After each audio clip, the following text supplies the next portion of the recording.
Hi, I'm Marta, and today I'm going to show you how I hand wind a center pull ball. Here's the yarn I'm going to use. I've pulled most of it off into just loops. And here's the ball it came from, and you'll notice it was a center pull ball. You see how it doesn't flop around? It pulls very neatly from the center.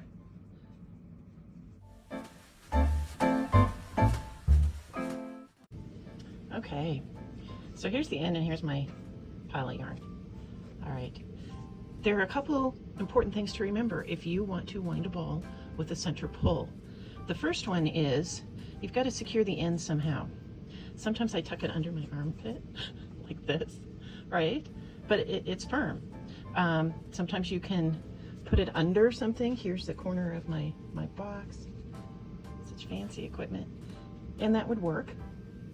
I think that's what we'll do today. Since you can see it here, I'll move this over here. So you can see this end. Here's your starting end that you're going to wind your ball around. Another important thing is I'm securing it with my thumb here to start it, but you know what, secure here, is to wind loosely. I've seen some balls wound they're very pretty and they're wound very intentionally, but they're wound tightly. Don't do that if you want a center pull ball. That will encourage all the yarn strands to stick together, right, and get tangled. So keep it loose. You want this center just like as if you were winding it on your ball winder. Your hand is working as your ball winder. You're securing the end just like you would on that notch on your ball winder. And I'm going to wind. Nice big thick middle. You do not want a skimpy middle, your initial circle of yarn. And don't do one of these things where you twist or fold. That might work great on a outside pull yarn, a ball of yarn, but don't do that if you want a center pull. So get it nice and thick.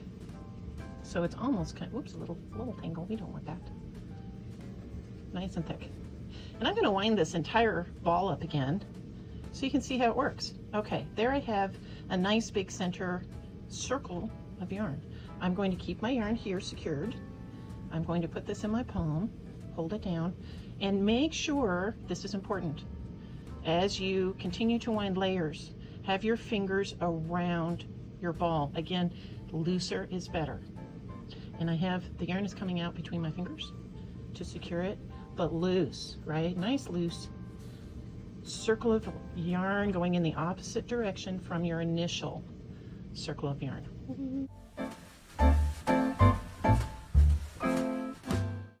So secure the end, number one. Fingers between layers, number two. Wind loosely, not so loose that it falls off, but not tight. Your fingers are in there comfortably. All right, that's a nice thick layer. Okay, looking like a ball. Here's this. I'm going to put this between my fingers on this third one that goes across this and across that, just to make it comfortable, make sure it stays secure. I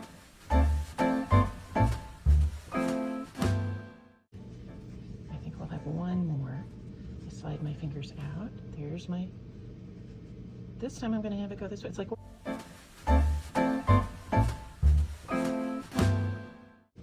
all right, here we're coming to the end. And I'll just show you what I do with the very end so it doesn't come unwound, because you're not going to be using this side. Oh, look, you can see I tied it in a slip knot before. But I'll just tuck it under like that.